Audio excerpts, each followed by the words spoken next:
ఇక్కడ మన హిందూ మతం అంటే ఏమిటో కాదు, అసలు ఈ మతం గురించి మీరు అర్థం చేసుకోవాలి. ఇప్పుడు అనేక ఇతర మతాలు కూడా వచ్చిన తర్వాత మనం దీనికి హిందూ మతం అని పేరు పెట్టుకున్నాం. కానీ హిందూ మతం అంటే ఇతర మతాలు ఈ దేశానికి రాకముందు ఈ దేశంలో ఉన్న ఒక జీవన విధానం, ఈ దేశం వాళ్ళ సంస్కారం, ఈ దేశం నాగరికత, ఈ దేశం సంస్కృతి, ఈ దేశం విశ్వాసం, అవన్నిటికీ కలిపి ఇతర దేశాల నుండి వచ్చిన మతాల వాళ్ళు హిందూ మతం అని పేరు పెట్టారు. ఇప్పుడు వాళ్ళు అలా పెట్టారు కనుక మనం అలా పిలువబడితే తప్పేం లేదు. అంటే హిందూ మతం అంటే అర్థం ఏంటి? ఈ దేశంలో పుట్టిన వారి నాగరికత అని అర్థం. ఈ దేశంలో పుట్టిన వారంటే ఎవరు? మనమే కదా. అంటే మనందరి నాగరికత, మన పూర్వీకులు, మన పెద్దవాళ్ళు ఏ మంచి మార్గాన్ని బోధించారో, వేటిని అనుసరించారో వాటన్నిటిని మనం హిందూ మతం అంటున్నాం. ఇప్పుడు మీకు నాకు ఈ దేశం ఎంత సొంతమో, ఎందుకు మనం ఇక్కడ పుట్టాం గనక ఈ దేశం మనకు సొంతం. అలాగే ఈ నాగరికత హిందూ మతం ఈ దేశంలో పుట్టింది గనక అది ఈ దేశానికి సొంతం. అందుకే దేశం నాగరికతని కాపాడుకోవాల్సిన అవసరం మనందరికీ ఉంది. ఈ దేశ నాగరికతని, ఈ దేశ సంపదని దోచుకుందామని ఒకప్పుడు పరాయి పాలనలో ప్రయత్నించినప్పుడు మీ మన్నల్లోనే ఒక నాయకుడు ఎదుర్కొని మన నాగరికతను మనం కాపాడుకోవాలి, మన దేశాన్ని మనం కాపాడుకోవాలని తాపత్రయపడ్డాడు. ఆ నాయకుడి పేరేమిటి? అప్పుడు ఆ రోజుల్లో ఆయన ఎలాగైతే పరాయి వాళ్ల పాలనకు సంబంధించిన దోపిడీని ఎదుర్కోవాలని ప్రయత్నించారో, ఇప్పుడు మనందరం కూడా అల్లూరి సీతారామరాజులాగా పరాయి సంస్కృతి నుంచి మన సంస్కృతిని కాపాడుకోవాల్సిన అవసరం ఉంది. అందుకు మనందరం కూడా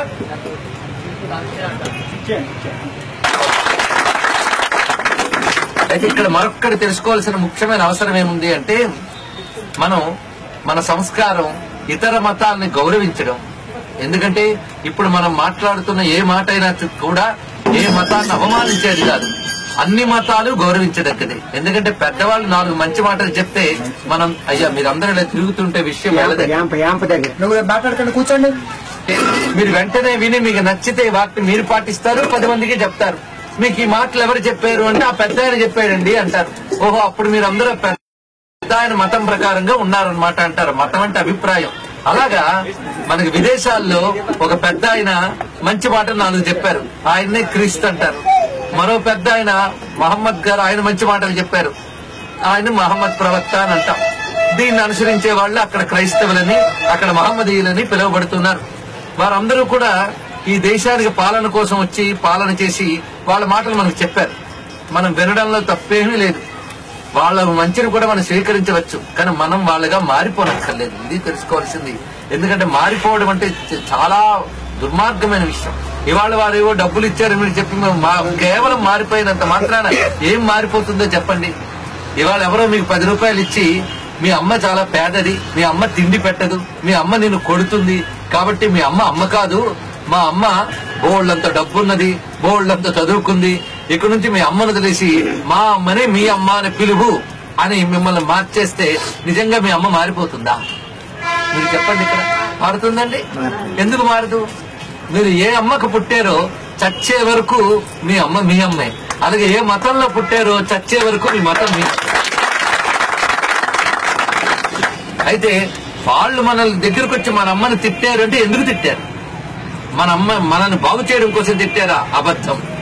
మనల్ని వాళ్ళ వైపు లాక్కోవడానికి మన అమ్మని తిట్టారు. అప్పుడు మీరేం చేయాలి? మా అమ్మని తిట్టినందుకు నిన్ను క్షమించము అనాలి.